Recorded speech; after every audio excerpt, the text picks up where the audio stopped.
ಈ ಒಂದು ಸಮಯದಲ್ಲಿಯೂ ನಾವು ಆತ್ಮಿಕ ಬೆಳವಣಿಗೆಗಿರ್ತಕ್ಕಂತಹ ತಡೆಗಳನ್ನು ನಾವು ಧ್ಯಾನಿಸ್ತಾ ಬರ್ತಾ ಇದ್ದೇವೆ.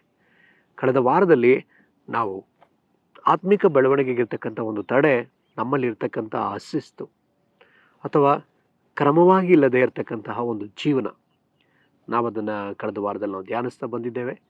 ಈ ವಾರದಲ್ಲಿ ನಾವು ನಮ್ಮ ಕರ್ತನು ನಮ್ಮನ್ನು ಶಿಸ್ತುಪಡಿಸುವಂತಹ ವಿಧಾನಗಳು ಅಥವಾ ನಮ್ಮನ್ನು ಶಿಸ್ತುಪಡಿಸುವುದಕ್ಕಾಗಿ ಆತನು ನಮಗೆ ಕೊಟ್ಟಿರ್ತಕ್ಕಂತಹ ಕೆಲವು ಸಂಗತಿಗಳನ್ನು ನಾವು ಹೇಗೆ ಶಿಸ್ತುಪಡಿಸ್ಕೊಳ್ಬೇಕು, ಶಿಸ್ತುಪಡಿಸ್ಕೊಳ್ಳಿಕ್ಕೆ ನಮಗಾಗಿ ಕರ್ತನು ಏನನ್ನು ಒದಗಿಸಿದ್ದಾನೆ ಅನ್ನೋದನ್ನು ನಾವು ಇದನ್ನ ಧ್ಯಾನ ಮಾಡಲಿಕ್ಕಿದ್ದೇವೆ. ಅನೇಕ ವಿಚಾರಗಳನ್ನ ದೇವರು ನಮಗೆ ಶಿಸ್ತುಪಡಿಸ್ಕೊಳ್ಳೋದಕ್ಕೋಸ್ಕರ ಕೆಲವು ವಿಷಯಗಳನ್ನ ತಗೊಟ್ಟಿದ್ದಾನೆ, ಕೆಲವು ವಸ್ತುಗಳನ್ನ ತಗೊಟ್ಟಿದ್ದಾನೆ, ಕೆಲವು ಸಂಗತಿಗಳನ್ನ ತಗೊಟ್ಟಿದ್ದಾನೆ. ಆ ಸಂಗತಿಗಳನ್ನ ನಾವು ಈ ಸಮಯದಲ್ಲಿ ನಾವು ನೋಡಲಿಕ್ಕಿದ್ದೇವೆ.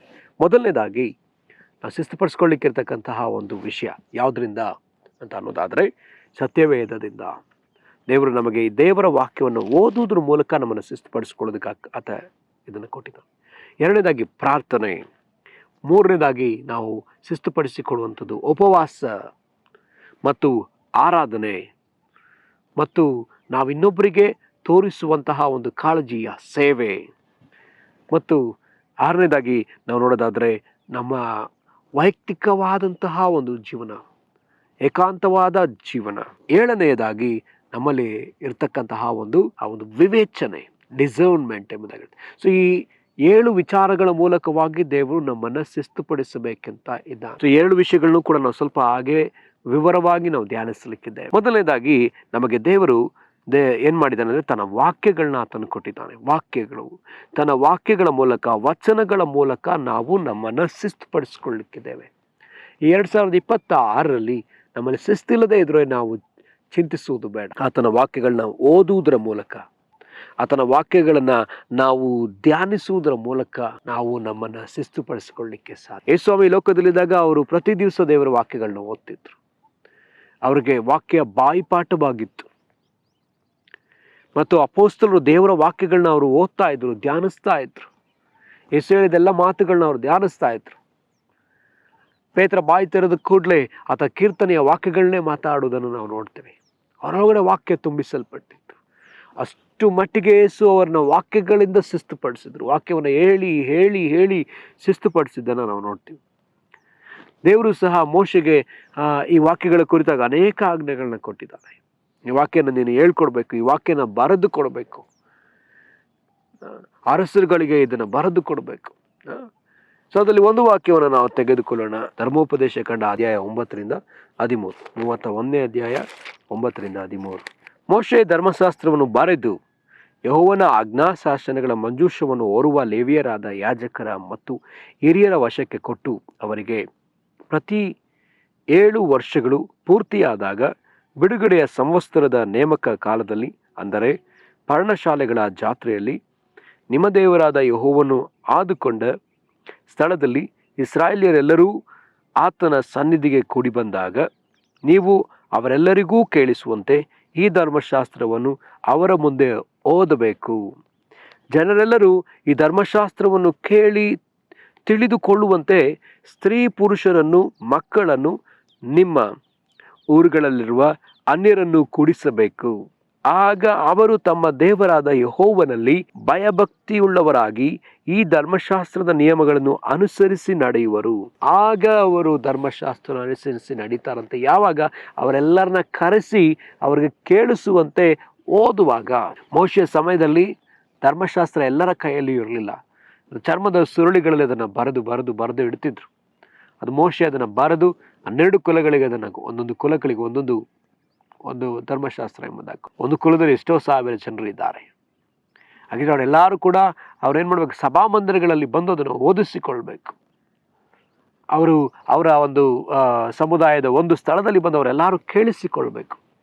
ಅದಕ್ಕೆ ನಾವು ನೋಡ್ತೀವಿ, ಆ ಸಬ್ಬತ್ ಇರೋದಂದು ಅವರೆಲ್ಲರೂ ಬಂದು ಸಭಾಮಂದಿರದಲ್ಲಿ ಕೇಳಿಸ್ಕೊಳ್ತಾರೆ. ಯೇಸುಸ್ವಾಮಿಯು ಕೂಡ ಆ ಧರ್ಮಶಾಸ್ತ್ರದ ಒಂದು ಗ್ರಂಥ, ಪ್ರವಾದಿಯಾದ ಯೆಶಾಯನ ಗ್ರಂಥವನ್ನು ತೆಗೆದು ಓದಿದಾಗ ಅವರೆಲ್ಲರೂ ಕೇಳಿಸ್ಕೊಳ್ತಾ ಇದ್ದಾರೆ, ಗಮನವಿಟ್ಟು ಕೇಳಿಸ್ಕೊಳ್ತಾ ಇದ್ದಾರೆ. ಹಾಗಿದ್ರೆ ಪ್ರಿಯರೇ, ಇಲ್ಲಿಯೂ ಸಹ ಹಾಗೆ, ಇಲ್ಲಿಂದನೇ ಅದು ಪ್ರಾರಂಭವಾದದ್ದು. ಯಾವಾಗ ಕೇಳಿಸ್ಕೊಳ್ತಾರೋ ಆವಾಗ ಅವರು ಭಯಭಕ್ತಿ ಉಳ್ಳವರಾಗಿ ನಡ್ಕೊಳ್ತಾರ. ಅಲ್ಲಿ ಸ್ಪಷ್ಟವಾಗಿ ಬರ್ತಿದೆ, ಎಲ್ಲ ಜನರೆಲ್ಲರೂ ಧರ್ಮಶಾಸ್ತ್ರವನ್ನು ಕೇಳಿಸಿಕೊಳ್ಳುವಂತೆ ಸ್ತ್ರೀ ಪುರುಷರು ಮಕ್ಕಳು ನಿಮ್ಮ ಊರಲ್ಲಿರುವ ಅನ್ಯರನ್ನೂ ಕೂಡ ಕೂಡಿಸಬೇಕು. ಯಾರೊಬ್ಬರು ಇರಬಾರ್ದು ಖಾಲಿಯಾಗಿ, ಎಲ್ಲರೂ ಕೂಡ ಬರಬೇಕು, ಎಲ್ಲರೂ ಕೇಳಿಸ್ಕೊಳ್ಬೇಕು.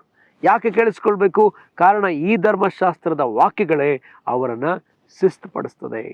ಈ ವಾಕ್ಯಗಳೇ ಅವರನ್ನು ಕ್ರಮಪಡಿಸ್ತದೆ. ಅವ್ರು ಭಯಪಡುವವರಾಗಿ ಮಾರ್ಪಡ್ತಾರೆ. ಅದಕ್ಕಾಗಿ ದೇವರು ಮೋಶೆಗೆ ಈ ವಚನಗಳನ್ನ ಬರೆದು ಕೊಡೋದಕ್ಕಾಗಿ ಹೇಳ್ದ, ಬರೆದು ಕೊಡಬೇಕಾಗಿದೆ. ಎಷ್ಟು ದೊಡ್ಡ ಜವಾಬ್ದಾರಿ ನೋಡಿದ್ರೆ. ಯೆಹೋಶುವನಿಗೂ ಕೂಡ ದೇವರು ಹೇಳ್ತಾರೆ, ಯೆಹೋಶುವ 1:8 ನಾವು ನೋಡೋ ಪ್ರಕಾರ ಆತನು ಸೋಲೆ ಇಲ್ಲದ ಒಬ್ಬ ಸರದಾರನಾಗಿ ನಮಗೆ ಕಾಣಿಸಲ್ಪಡ್ತಾನೆ. ಯೆಹೋಶುವ 1:8 ನಾವು ಅದನ್ನು ನೋಡ್ತೀವಿ. ಯಾಕೆ ಆತ ಸೋಲಿಲ್ಲದವನ ಆಗಿದ್ದ? ಯಾಕಂದ್ರೆ ಅದಕ್ಕೆ ಕಾರಣ ಒಂದೇ ಏನಂತ ಹೇಳಿದ್ರೆ, ಅದು ನಾವು ಇಲ್ಲಿ ಯೆಹೋಶುವ 1:8 ಅದನ್ನು ನಾವು ನೋಡ್ತೀವಿ. ಈ ಧರ್ಮಶಾಸ್ತ್ರವು ಯಾವಾಗಲೂ ನಿನ್ನ ಬಾಯಲ್ಲಿ ಇರಲಿ, ಹಗಲಿರುಳು ಅದನ್ನು ಧ್ಯಾನಿಸುತ್ತಾ ಅದರಲ್ಲಿ ಬರೋದನ್ನೆಲ್ಲ ಕೈಗೊಂಡು ನಡಿ. ಆಗ ನಿನ್ನ ಮಾರ್ಗದಲ್ಲೆಲ್ಲ ಸಫಲನಾಗುವಿ, ಕೃತಾರ್ಥನಾಗುವಿ. ನಾನು ನಿನಗೆ ಆಜ್ಞಾಪಿಸಿದನ್ನೆಲ್ಲ ಸ್ಥಿರಚಿತ್ತನಾಗಿರು, ಧೈರ್ಯದಿಂದಿರು, ಅಂಜಬೇಡ, ಕಳವಳಗೊಳ್ಳಬೇಡ. ನೀನು ಹೋಗುವಲ್ಲೆಲ್ಲ ನಿನ್ನ ದೇವರಾದ ಯೆಹೋವನು ನಿನ್ನ ಸಂಗಡ ಇರುತ್ತಾನೆ ಎಂದು ಹೇಳಿದನು. ಯಾವಾಗ ದೇವರ ತನ್ನ ಸಂಗಡ ಇರ್ತಾನಂತೆ, ಯಾವಾಗ ಅವರಿಗೆ ಜಯವನ್ನು ಕೊಡ್ತಾನಂತೆ, ಯಾವಾಗ ಆತ ಹೋಗುವಂಥ ಜಾಗಗಳಲ್ಲೆಲ್ಲ ಸಫಲನಾಗ್ತಾನಂತೆ. ಸಫಲನಾಗುವಂಥ ಯಾವಾಗ ಅಂತ ಹೇಳಿ ನಾವು ನೋಡೋದಾದ್ರೆ, ಆತ ಧರ್ಮಶಾಸ್ತ್ರದಲ್ಲಿರ್ತಕ್ಕಂಥ ಎಲ್ಲ ನಿಯಮಗಳನ್ನು ಧ್ಯಾನಿಸುವಾಗ, ಅದನ್ನು ಬಾಯಲ್ಲಿಟ್ಟುಕೊಳ್ಳುವಾಗ, ಅದನ್ನು ಹೃದಯದಲ್ಲಿಟ್ಟುಕೊಳ್ಳುವಾಗ, ಅದರ ಆಲೋಚನೆಯನ್ನೇ ಮಾಡ್ತಾ ಇರುವಾಗ ಅಲ್ಲಿ ಒಂದು ಬಿಡುಗಡೆ. ಪ್ರೇರೆ, ಯಾವಾಗ ಸಫಲತೆ, ಯಾವಾಗ ಕೃತಾರ್ಥತೆ, ಯಾವಾಗ ಆ ವ್ಯಕ್ತಿ ಜಯಿಸ್ತಾನೆ, ಯಾವಾಗ ಅಂತ ಹೇಳಿದ್ರೆ ಇಲ್ಲಿ ಅರ್ಥ ಮಾಡ್ಕೊಳ್ರಿ, ಈ ಧರ್ಮಶಾಸ್ತ್ರವನ್ನ ಬಾಯಲ್ಲಿ, ಈ ಧರ್ಮಶಾಸ್ತ್ರವನ್ನ ಹೃದಯದಲ್ಲಿ, ಈ ಧರ್ಮಶಾಸ್ತ್ರವನ್ನ ನಡೆಯಲ್ಲಿ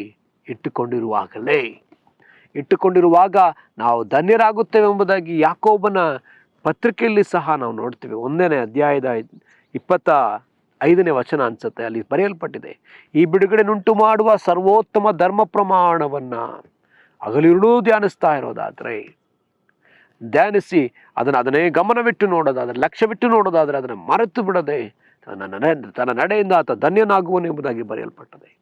ಹಾಗಿದ್ರೆ ಪ್ರೇರಣೆ, ಯೆಹೋಶುವನ ಜೀವಿತದಲ್ಲೂ ಕೂಡ ಅಷ್ಟೇ. ಯೆಹೋಶುವನು ತನ್ನನ್ನು ಕ್ರಮಪಡಿಸಿಕೊಳ್ಳೋದಕ್ಕೋಸ್ಕರ ದೇವರು ಕೊಟ್ಟ ಅತಿ ಮುಖ್ಯವಾದ ಒಂದು ವಿಷಯ ಧರ್ಮಶಾಸ್ತ್ರ, ವಾಕ್ಯಗಳು, ವಚನಗಳು. ಹಾಗಾದ್ರೆ ಯೆಹೋಶುವನ ಜೀವನದಲ್ಲಿ ಕೂಡ ಅದನ್ನು ನಾವು ನೋಡಲಿಕ್ಕೆ ಸಾಧ್ಯ. ಹಾಗೆಯೇ ನಾವು ನೋಡೋದಾದ್ರೆ ಇನ್ನೂ ಅನೇಕರ ಜೀವನದಲ್ಲಿ, ರಾಜರ ಜೀವನಗಳಲ್ಲಿ ಇದಾದಂತಹ ಅನೇಕರ ಅರಸರುಗಳು ಬರ್ತಾರೆ. ಅರಸರುಗಳ ಕುರಿತಾಗಿ ನಾವು ನೋಡೋದಾದ್ರೆ ಧರ್ಮೋಪದೇಶ ಕಂಡ 17ನೇ ಅಧ್ಯಾಯ 18-19 ನೋಡೋಣ. ಮೋಶೆಗೆ ದೇವರು ಯಾವ ರೀತಿ ಆಜ್ಞಾಪಿಸ್ತಾರೆ ಅರಸರ ವಿಷಯದಲ್ಲಿ ಅನ್ನೋದನ್ನು ನಾವು ಇಲ್ಲಿ ನೋಡಲಿಕ್ಕೆ ಸಾಧ್ಯ. ಧರ್ಮೋಪದೇಶ ಕಂಡ 17ನೇ ಅಧ್ಯಾಯ 18 ಮತ್ತು 19 ಅದನ್ನು ನಾವು ನೋಡಿಕೊಳ್ಳೋಣ. ಧರ್ಮೋಪದೇಶ ಕಂಡ 17ನೇ ಅಧ್ಯಾಯ 18ನೇ ವಚನ. ಅವನು ರಾಜ್ಯಾಧಿಕಾರಕ್ಕೆ ಬಂದಾಗ ಯಾಜಕನ ಸೇವೆ ಮಾಡುವ ಲೇವಿಯರ ವಶದಲ್ಲಿರುವ ಈ ಧರ್ಮಶಾಸ್ತ್ರದ ಒಂದು ಪ್ರತಿಯನ್ನು ತನಗೋಸ್ಕರ ಪುಸ್ತಕ ರೂಪವಾಗಿ ಬರೆಸಿಕೊಳ್ಳಬೇಕು. ಅರಸರ ಕುರಿತಾಗಿ ಹೇಳುವಂತಹ ವಚನಗಳು ಈ ವಚನಗಳಾಗಿದೆ. ಧರ್ಮೋಪದೇಶ ಕಂಡ 17ನೇ ಅಧ್ಯಾಯದಲ್ಲಿ 14ರಿಂದ ಆಲ್ಮೋಸ್ಟ್ 20ರವರೆಗೂ ನಾವು ನೋಡುವಂಥ ಒಂದು ವಿಷಯ, ಅರಸರನ್ನು ನೇಮಿಸುವ ವಿಷಯ, ಅರಸನು ನಡೆಯಬೇಕಾದ ರೀತಿ. ಈ ಅರಸನು ಹೇಗಿರ್ಬೇಕಂತೆ 18ನೇ ವಚನದಲ್ಲಿ, ಅವನು ರಾಜ್ಯಾಧಿಕಾರಕ್ಕೆ ಬಂದಾಗ ಯಾಜಕನ ಸೇವೆ ಮಾಡುವ ಲೇವಿಯರ ವಶದಲ್ಲಿರುವ ಈ ಧರ್ಮಶಾಸ್ತ್ರ ಗ್ರಂಥದ ಒಂದು ಪ್ರತಿಯನ್ನು ತನಗೋಸ್ಕರ ಪುಸ್ತಕ ರೂಪವಾಗಿ ಬರೆಸಿಕೊಳ್ಳಬೇಕು. 19ನೇ ವಚನದ 2ನೇ ಭಾಗ, ಈ ಧರ್ಮಶಾಸ್ತ್ರದ ಎಲ್ಲಾ ವಾಕ್ಯಗಳನ್ನು ವಿಧಿಗಳನ್ನು ಅನುಸರಿಸುವುದಕ್ಕೆ ಅಭ್ಯಾಸ ಮಾಡಿಕೊಳ್ಳುವಂತೆ ಈ ಗ್ರಂಥವು ಅವನ ಬಳಿಯಲ್ಲೇ ಇರಬೇಕು. ಅವನು ತನ್ನ ಜೀವಮಾನದ ದಿನಗಳೆಲ್ಲ ಅದರಲ್ಲಿ ಓದಿಸಿಕೊಳ್ಳುತ್ತಾ ಇರಬೇಕು. ನೋಡ್ರಿ, ಅವನ ಜೀವಮಾನ ದಿನಗಳೆಲ್ಲ ಅದನ್ನು ಓದಿಸ್ಕೊಳ್ತಾನೆ ಇರ್ಬೇಕಂತೆ. ಒಂದು ಪ್ರತಿ ಆತನಿಗಾಗಿ ಬರೆಸಿಟ್ಟುಕೊಳ್ಬೇಕಂತೆ. ಪ್ರೇರೆ, ಹಾಗಿದ್ರೆ ಈಗ ನಮ್ಮನ್ನು ಶಿಸ್ತುಪಡಿಸ್ಕೊಳ್ಳಿಕ್ಕಿರ್ತಕ್ಕಂತಹ ಒಂದು ವಿಷಯ ಧರ್ಮಶಾಸ್ತ್ರ, ದೇವರ ವಚನ. ನೋಡಿ, ರಾಜರು ಶಿಸ್ತುಪಡಿಸ್ಕೊಳ್ಬೇಕಂದ್ರೆ ಧರ್ಮಶಾಸ್ತ್ರ ಬೇಕಿದೆ.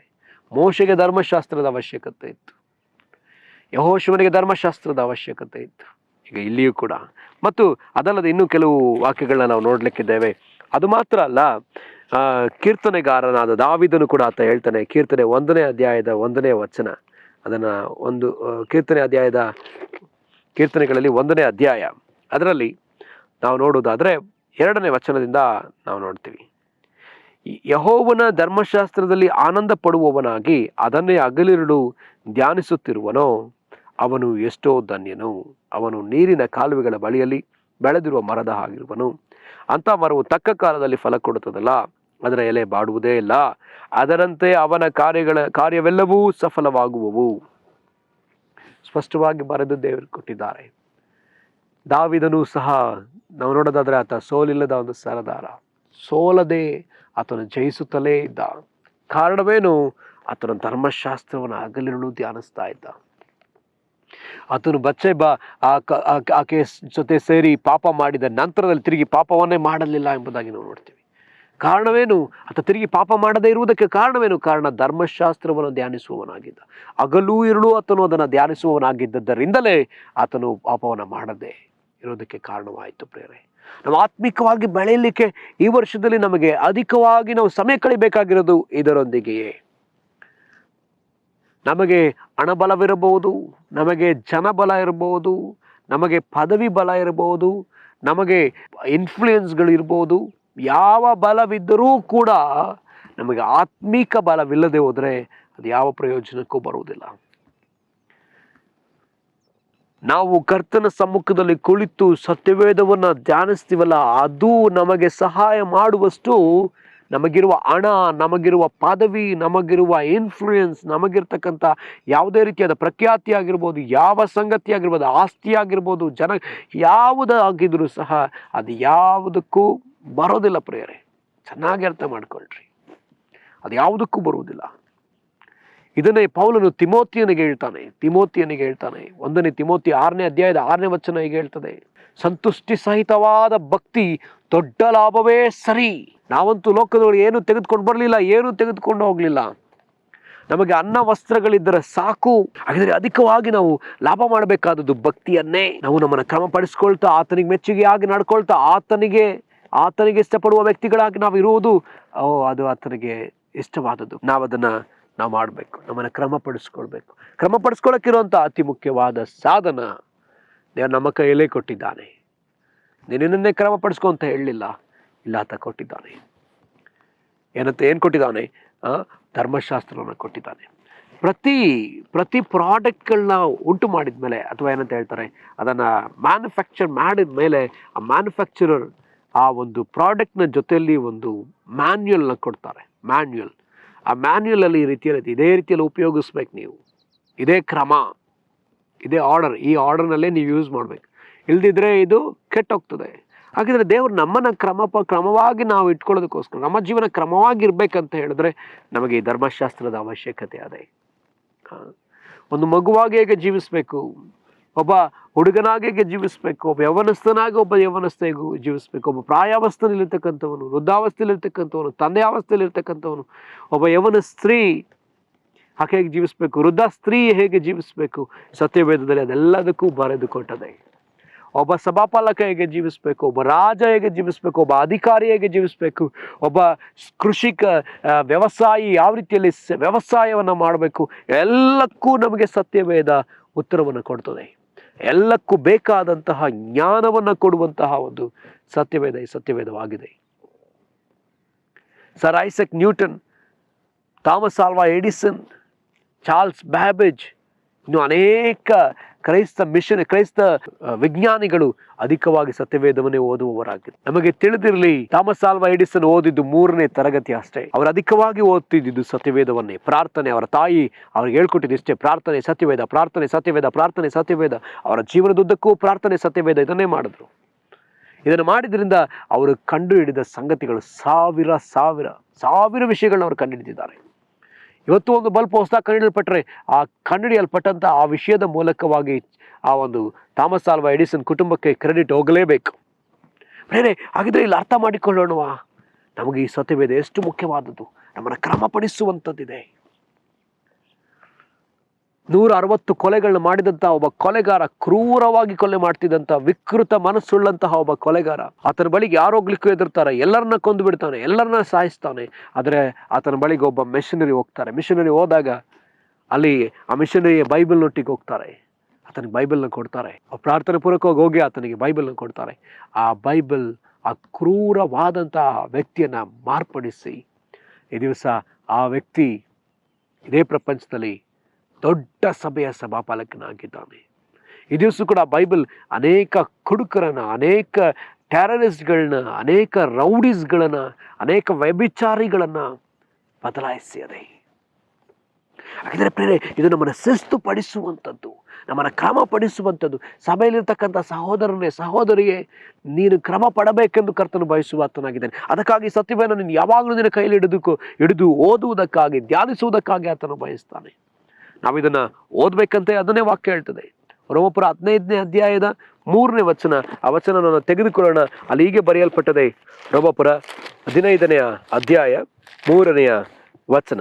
ಯಾಕೆಂದರೆ 4ನೇ ವಚನ, ಪೂರ್ವದಲ್ಲಿ ಬರೆದದ್ದೆಲ್ಲ ನಮ್ಮನ್ನು ಉಪದೇಶಿಸುವುದಕ್ಕಾಗಿ ಬರೆಯಲ್ಪಟ್ಟಿತು. ನಾವು ಓದಿ ಸ್ಥಿರಚಿತ್ತವನ್ನು ಆದರಣೆಯನ್ನು ಹೊಂದಿ ರಕ್ಷಣೆಯ ನಿರೀಕ್ಷೆಯುಳ್ಳವರಾಗಿರುವಂತೆ ಈ ಗ್ರಂಥಗಳು ಬರೆಯಲ್ಪಟ್ಟವು.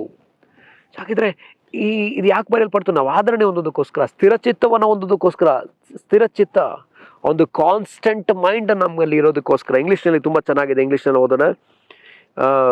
For what ever was return in farmer days was return for our instruction, the true endurance and through the encouragement of the scripture we might have hope. Endurance ಮತ್ತೆ ಎನ್ಕರೇಜ್ಮೆಂಟ್. ಎಂಡ್ಯೂರೆನ್ಸ್, ನಾವು ದೃಢವಾಗಿರೋದಕ್ಕೋಸ್ಕರ, ನಾವು ತಾಳಿಕೊಳ್ಳುವುದಕ್ಕೋಸ್ಕರ, ನಾವು ಸ್ಥಿರಚಿತ್ತರಾಗಿರೋದಕ್ಕೋಸ್ಕರ. ಈ ಲೋಕದಲ್ಲಿ ನಾವು ಸ್ಥಿರಚಿತ್ತರಾಗಿರ್ಬೇಕಂದ್ರೆ ನಮಗೆ ವಚನಗಳ ಅವಶ್ಯಕವಾದೆ. ದೇವರ ವಚನಗಳನ್ನು ಧ್ಯಾನಿಸಬೇಕಾದ ಅವಶ್ಯಕತೆ ಅದೇ. ಆ ದಿನಗಳಲ್ಲಿ ಅನೇಕರು ಈ ವಚನಗಳ ಮೂಲಕವಾಗಿ ಅವರು ತಮ್ಮನ್ನು ಶಿಸ್ತುಪಡಿಸ್ಕೊಂಡ್ರು. ಪ್ರತಿಯೊಬ್ಬೊಬ್ಬರು ನಾವು ನೋಡಿದ್ವಿ. ಯೆಹೋಶುವ, ಮೋಶೆ, ದಾವಿದ, ಅದಾದ ನಂತರ ಪೌಲನ ಸಮಯದಲ್ಲಿ ತಿಮೋತಿಯನಿಗೆ ಇದನ್ನೇ ಹೇಳ್ತಾನೆ. ತಿಮೋತಿಯನಿಗೆ ಪೌಲನು ಹೇಳ್ತಾನೆ, ಇದನ್ನು ಯಾವಾಗಲೂ ಈ ಗ್ರಂಥವನ್ನು ಪಾರಾಯಣ ಮಾಡ್ತಲೇ ಇರೋದು. ತಿರುಗಿ ಬರುವವರೆಗೂ ನೀನು ಈ ಗ್ರಂಥವನ್ನು ಪಾರಾಯಣ ಮಾಡ್ತಾನೆ ಇರು. ತಿರುಗಿ ಬರುವವರೆಗೂ ಈ ಗ್ರಂಥ ಪಾರಾಯಣ ಆಗಲಿ. ಅಪೊಸ್ತಲರ ಕೃತ್ಯ ದಿವಸಗಳಲ್ಲಿ ಅವರು ಸಭೆಯಾಗಿ ಕೂಡಿದಾಗೆಲ್ಲ ಗ್ರಂಥ ಪಾರಾಯಣವಾಯಿತು. ಗ್ರಂಥ ಪಾರಾಯಣ ಮಾಡಿದ್ರು ನಾವು ನೋಡ್ತೀವಿ. ಎಜ್ರನ ಸಮಯದಲ್ಲಿ ಅವರೆಲ್ಲರೂ ಪಶ್ಚಾತ್ತಾಪ ಪಡುವಾಗ ಅಲ್ಲಿ ಕೂಡ ನಾವು ನೋಡ್ತೀವಿ, ಅವರು ಗ್ರಂಥ ಪಾರಾಯಣ ಮಾಡುವವರಾಗಿ ಕಾಣಿಸಲ್ಪಟ್ರು. ಅವರ ಧರ್ಮಶಾಸ್ತ್ರವನ್ನು ಅವರು ಪಾರಾಯಣ ಮಾಡಿದ್ರು ಎಂಬುದಾಗಿ ನಾವು ನೋಡ್ತೇವೆ. ಅದನ್ನೆಲ್ಲ ಕೇಳಿಸಿಕೊಂಡ ನಂತರ ಅವರೆಲ್ಲರೂ ಕೂಡ ತಮ್ಮ ಬಟ್ಟೆಗಳನ್ನ ಹಾರಿಕೊಂಡು ಅವರು ಪಶ್ಚಾತ್ತಾಪ ಪಟ್ಟು ಕೂಗಿ ಅಳುವವರಾಗಿ ಕಾಣಿಸಲ್ಪಟ್ರು. ಹಾಗಿದ್ರೆ ಪ್ರಿಯರೇ, ಇದು ಕ್ರಮಪಡಿಸುವಂತಹ ಒಂದು ಗ್ರಂಥವಾಗಿದೆ. ಕ್ರಮಪಡಿಸುವುದಕ್ಕಿರತಕ್ಕಂಥ ಒಂದು ಒಳ್ಳೆಯ ವಿಚಾರ. ಇದನ್ನೇ ಯಾಕೋಬನ ಪತ್ರಿಕೆಯಲ್ಲಿ ಆತನು ಹೇಳ್ತಾನೆ, ಇದು ಕನ್ನಡಿ. ನಮ್ಮ ಹುಟ್ಟು ಮುಖಗಳನ್ನ ನೋಡುವ ಒಂದು ಕನ್ನಡಿ, ನಮ್ಮನ್ನೇ ನೋಡಿಕೊಳ್ಳುವ ಒಂದು ಕನ್ನಡಿ. ನಾನು ಹೇಗಿದ್ದೇನೆ, ನಾನು ಸರಿಯಾದ ಮಾರ್ಗದಲ್ಲಿದ್ದೇನೋ ಇಲ್ಲವೋ, ನನ್ನ ಜೀವಿತ ಸರಿಯಾಗಿದೆಯೋ ಇಲ್ಲವೋ, ನಾನು ಮಾತಾಡುವ ಮಾತು ಸರಿ ಇದೆಯೋ ಇಲ್ಲವೋ, ನನ್ನ ನಡೆ ಸರಿಯಾಗಿದೆಯೋ ಇಲ್ಲವೋ, ಯಾವುದು ನಮಗೆ ಗೊತ್ತಾಗೋದು? ಯಾವುದರಿಂದ ನಾವು ತಿಳ್ಕೊಳ್ತೇವೆ? ಯಾವುದರಿಂದ ಅಂದರೆ ಈ ಧರ್ಮಶಾಸ್ತ್ರ. ಈ ದಿನದ ಯವನಸ್ಥ ಸಂತತಿಗೆ ದೇವರು ಹೇಳುವಂಥ ಒಂದು ವಿಷಯ, ಈ ಧರ್ಮಶಾಸ್ತ್ರ ಅಧಿಕವಾಗಿ ಓದು. ಅದನ್ನೇ ಜ್ಞಾನೋಕ್ತಿಯ ಪತ್ರಿಕೆಯಲ್ಲಿ ನಾವು ನೋಡ್ತೀವಿ. ಒಬ್ಬ ಯವನಸ್ಥನು ದೇವರಿಗೆ ಭಯಪಟ್ಟು ನಡೆಯೋದಾಗೆ ಆತನು ಈ ಧರ್ಮಶಾಸ್ತ್ರವನ್ನು ಆತನಿಗೆ ಭಯಪಡುವುದರ ಮೂಲಕ, ಆತನಿಗೆ ಎದುರಿ ನಡ್ಕೊಳ್ಳುವುದರ ಮೂಲಕ ಬರುವ ಜ್ಞಾನ, ಈ ಧರ್ಮಶಾಸ್ತ್ರವನ್ನು ನೋಡಿ ತಿಳ್ಕೊಂಡು ಇದನ್ನು ಸ್ಮರಿಸುವಾಗಲ ಆತನು ಏನಾಗ್ತಾನೆ? ಪರಿಶುದ್ಧವಾಗಿ ಜೀವಿಸ್ತಾನೆ. ಆತ ಸರಿಯಾಗಿ ನಡ್ಕೊಳ್ತಾನೆ. ಆತ ಎಡಗುವುದಿಲ್ಲ. ಇದನ್ನೇ ಕೀರ್ತನೆ 119ನೇ ಅಧ್ಯಾಯದಲ್ಲಿ ಕೀರ್ತನೆಗಾರ ಬರೆದಿರುವುದನ್ನು ನೋಡ್ತೀವಿ. 119ನೇ ಅಧ್ಯಾಯದ 115ನೇ ವಚನ ಅನ್ಸುತ್ತೆ. ನಾವು ಅದನ್ನು ತೆಗೆದುಕೊಳ್ಳೋಣ.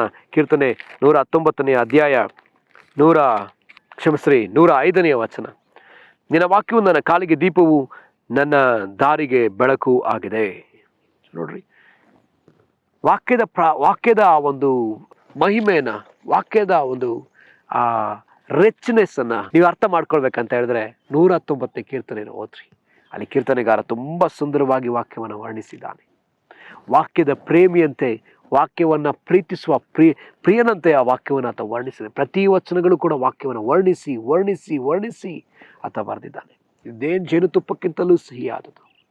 ನಿಜವಾಗಿ ವಾಕ್ಯಗಳನ್ನು, ಈ ವಚನಗಳನ್ನು ನಾವು ಪ್ರೀತಿಸುವವರಾದರೆ, ಇದು ಜೇನುತುಪ್ಪಕ್ಕಿಂತಲೂ ಆದದ್ದು ಅನ್ನೋದನ್ನು ಅರಿತುಕೊಳ್ಳುವವರಾದರೆ, ನಾವು ಎಂದಿಗೂ ಕೂಡ ಈ ವಾಕ್ಯವನ್ನು ನಾವು ಮರೆತು ಹೋಗುವುದೇ ಇಲ್ಲ, ಬಿಟ್ಟು ಬಿಡುವುದೇ ಇಲ್ಲ ಪ್ರಿಯರೇ. ಆಗಿರೋದ್ರಿಂದ ಈ ವಚನಗಳನ್ನು ನಾವು ಅಧಿಕವಾಗಿ ಪ್ರೀತಿಸುವವರಾಗೋಣ. ಈ 2026ರಲ್ಲಿ ಹೆಚ್ಚು ಸಮಯ ನಾವು ಈ ವಾಕ್ಯಗಳೊಂದಿಗೆ ನಾವು ಸಮಯ ಕಳೆಯೋಣ. ಹೇಗೆ ಕಳೆಯೋಣ? ಈ ವಾಕ್ಯಗಳನ್ನ ಓದುವುದರ ಮೂಲಕ, ಈ ವಾಕ್ಯಗಳನ್ನ ಬಾಯಿಪಾಠ ಮಾಡೋದ್ರ ಮೂಲಕ, ಈ ವಾಕ್ಯಗಳನ್ನೇ ನಾವು ತಿರುಗಿ ತಿರುಗಿ ಧ್ಯಾನ ಮಾಡುವುದರ ಮೂಲಕ, ಈ ವಾಕ್ಯಗಳನ್ನ ನಮ್ಮ ಜೀವಿತಕ್ಕೆ ಅಳವಡಿಸಿಕೊಳ್ಳುವುದರ ಮೂಲಕ ನಾವು ಇದನ್ನು ಧ್ಯಾನಿಸೋಣ. ನಾವಿದನ್ನು ಅಧಿಕವಾದ ಸಮಯ ನಾವು ಇದಕ್ಕೆ ಕೊಡೋಣ. ಸೊ ನನಗೆ ವಾಕ್ಯದ ಬಗ್ಗೆ ಹೇಳ್ಬೇಕಂತ ಹೇಳಿದ್ರೆ ಅನೇಕ ವಿಚಾರಗಳುಂಟು. ಯೇಸುಸ್ವಾಮಿ ಕೂಡ ಈ ಲೋಕದಲ್ಲಿದ್ದಾಗ ಅವರು ಹೇಳಿದ್ರು, ಬೀಜ ಬಿತ್ತುವವನ ಸಾಮ್ಯಕ ಕುರಿತಾಗಿ ಹೇಳಿದ್ರು. ಒಳ್ಳೆ ಫಲ ಕೊಡಬೇಕಾ? ಆಗಿದ್ರೆ ನಾವು ಒಳ್ಳೆ ಭೂಮಿಯಾಗಿರ್ಬೇಕು. ದಾರಿ ನೆಲದಂತೆಯೋ, ಬಂಡೆ ನೆಲದಂತೆಯೋ, ಮುಳ್ಳು ನೆಲದಂತೆಯೋ ನಾವು ಇರೋದಾದರೆ ನಾವು ಫಲ ಕೊಡೋಕ್ಕಾಗೋದಿಲ್ಲ ಪ್ರಿಯರೇ. ವಾಕ್ಯವನ್ನು ನಾವು ಸ್ವೀಕರಿಸುವ ನೆಲವಾಗಿರಬೇಕು. ಸ್ವೀಕರಿಸಿ ಫಲ ಕೊಡುವವರಾಗಿ ನಾವು ಮಾರ್ಪಡ್ತೀವಿ. ಸೊ ಹಾಗಿರೋದು ನಾವು ಈ ವಾಕ್ಯವನ್ನು ಅಳಿಯುತ್ತೇವೆ. ಅದೇ ಮಾರ್ಕನ ಬರೆದ ಸುವಾರ್ತೆ 4:24 ವಚನದಲ್ಲಿ ಬರೆಯಲ್ಪಟ್ಟಿದೆ. ನಾವು ಹೇಗೆ ಕಿವಿಗೊಡ್ತೀವಿ, ಯಾವುದಕ್ಕೆ ಕಿವಿಗೊಡ್ತೀವಿ ತುಂಬ ಮುಖ್ಯ. ಯಾವುದಕ್ಕೆ ನಾವು ಗಮನ ವಹಿಸ್ತೀವಿ ತುಂಬ ಮುಖ್ಯ. ಹಾಗಿದ್ರೆ ಈ ವಾಕ್ಯಗಳಿಂದ ನಾವು ಹೆಚ್ಚು ಗಮನವನ್ನು ಕೊಡೋಣ. ಇದನ್ನೇ ಸೊಲೊಮೋನ ಜ್ಞಾನೋಕ್ತಿಯಲ್ಲಿ ಕೂಡ ಆತ ಬರೆದು ಕೊಟ್ಟಿದ್ದಾನೆ. 4ನೇ ಅಧ್ಯಾಯದ 20ನೇ ವಚನದಲ್ಲಿ, ಕಂದ ನನ್ನ ಮಾತುಗಳನ್ನ ಆಲಿಸು, ಅವುಗಳಿಗೆ ಕಿವಿಗೊಡು, ಅವುಗಳ ಮೇಲಿಂದ ನಿನ್ನ ದೃಷ್ಟಿ ತಪ್ಪದೇ ಇರಲಿ. ಅವುಗಳನ್ನ ಹೊಂದುವವರಿಗೆ ಅದು ಜೀವವೂ ದೇಹಕ್ಕೆಲ್ಲ ಆರೋಗ್ಯವೂ ಆಗಿದೆ ಎಂಬುದಾಗಿ ಆತ ಹೇಳ್ತಾನೆ. ಹಾಗಿದ್ರೆ ಇದೇ ನಮ್ಮ ದೇಹಕ್ಕೆ ಜೀವ, ಇದೇ ನಮ್ಮ ದೇಹಕ್ಕೆ ಬೇಕಾದ ಆರೋಗ್ಯ, ಇದು ನಮ್ಮ ದೇಹಕ್ಕೆ, ನಮ್ಮ ಜೀವನಕ್ಕೆ ಬೇಕಾದ ಜ್ಞಾನ ವಿವೇಕವನ್ನು ಕೊಡುವಂಥದ್ದು, ನಮ್ಮನ್ನು ಕ್ರಮಪಡಿಸುವಂಥದ್ದು, ಸರಿಯಾದ ಮಾರ್ಗದಲ್ಲಿ ನಡೆಸುವಂಥದ್ದು ಇದೆ. ಇದು ರಾಜರಿಗೆ ಬೇಕು, ಇದು ಯಾಜಕರಿಗೆ ಬೇಕು, ಇದು ಪ್ರವಾದಿಗಳಿಗೆ ಬೇಕು, ಇದು ಪ್ರತಿ ವಿಶ್ವಾಸಿಗಳಿಗೆ ಬೇಕು, ಇದು ಪ್ರತಿ ಸಭಾಪಾಲಕರುಗಳಿಗೆ ಬೇಕು, ಇದು ಪ್ರತಿಯೊಬ್ಬೊಬ್ಬ ಮನುಷ್ಯನಿಗೂ ಅವಶ್ಯಕವಾದದ್ದು. ಹಾಗಿದ್ರೆ ಈ ಧರ್ಮಶಾಸ್ತ್ರವನ್ನು ನಾವು ಪ್ರೀತಿಸುವವರಾಗೋಣ. ಯಾಕಂದರೆ ಈ ಧರ್ಮಶಾಸ್ತ್ರ 2ನೇ ತಿಮೋತಿ 3ನೇ ಅಧ್ಯಾಯ 15, 16, 17 ವಚನ ಹೇಳುವ ಪ್ರಕಾರದಲ್ಲಿ ನಾವು ನೋಡೋದಾದರೆ ಇದು ನೀತಿ ಶಿಕ್ಷೆಗೂ, ಇದು ನಮ್ಮನ್ನು ಶಿಕ್ಷಿಸುವುದಕ್ಕೂ, ನಮ್ಮನ್ನು ಖಂಡಿಸುವುದಕ್ಕೂ ಉಪಯುಕ್ತವಾದದ್ದು, ನಮ್ಮನ್ನು ಪ್ರವೀಣರಾಗಿ ನಿಲ್ಲಿಸುವಂಥದ್ದು ಈ ವಾಕ್ಯವೇ. ಅದೇ ಥರ ನಾವು ನೋಡ್ತೀವಿ ಯಾಕೋಬ 1ನೇ ಅಧ್ಯಾಯದ ಐ ಥಿಂಕ್ 15, 16, 17 ವಚನಗಳಲ್ಲಿ ಅಲ್ಲಿ ಬರೆಯಲ್ಪಟ್ಟಿದೆ, ಇದು ನಮ್ಮ ಆತ್ಮವನ್ನು ರಕ್ಷಿಸುವುದಕ್ಕೆ ಶಕ್ತಿ ಉಳ್ಳದ್ದಾಗಿ. ಮತ್ತು ಈ ವಾಕ್ಯಗಳನ್ನ ಓದುವಾಗ ನಾವು ಆಶೀರ್ವದಿಸಲ್ಪಡ್ತೇವೆ. ದೇವರ ವಾಕ್ಯ ಹೇಳ್ತದೆ, ಇದನ್ನು ಓದುವವನು, ಇವುಗಳನ್ನ ಕೇಳಿಸಿಕೊಳ್ಳುವವನು, ಇವುಗಳಂತೆ ನಡ್ಕೊಳ್ಳುವವನು ಧನ್ಯನು. ಯೇಸುಸ್ವಾಮಿ ಕೂಡ ಲೋಕಕ್ಕೆ ಬಂದಾಗ ಆತ ಹೇಳ್ದ, ಈ ಆಕಾಶ ಭೂಮಿ ಎಲ್ಲ ನಾಶ ಆಗುತ್ತೆ, ಆದರೆ ನಾಶವಾಗದೇ ಇರತಕ್ಕಂಥ ಒಂದು ಸಂಗತಿ ಅದೇ. ಅದು ಯಾವುದಂದ್ರೆ ವಾಕ್ಯ, ದೇವರ ವಾಕ್ಯಗಳೇ. ಅದರಲ್ಲಿರ್ತಕ್ಕಂಥ ಒಂದು ಸೊನ್ನೆ, ಒಂದು ಗುಡಿಸು, ಒಂದು ಚುಕ್ಕಿ ಆದರೂ ನಾಶವಾಗೋದಿಲ್ಲ. ಹಾಗಿದ್ರೆ ಹೇಳ್ರಿ ಪ್ರೇರೆ, ಯಾವುದರ ಒಳಗೆ ಜೀವನ ಮಾಡೋಣ? ನಾಶವಾಗುವ ಈ ಲೋಕದಲ್ಲಿ ಜೀವನ ಮಾಡೋಣವೋ, ನಾಶವಾಗದೇ ಇರತಕ್ಕಂಥ ಈ ವಾಕ್ಯದಲ್ಲಿ ನಮ್ಮ ಜೀವನ ಮಾಡೋಣವೋ? ಯಾವುದರಲ್ಲಿ ಜೀವಿಸೋಣ? ನಾವು ಈ ವಾಕ್ಯದಲ್ಲಿ ನಾವು ನೆಲೆಯಾಗಿ ನಿಂತು ಜೀವಿಸುವುದು ಒಳ್ಳೆಯದಲ್ಲವಾ?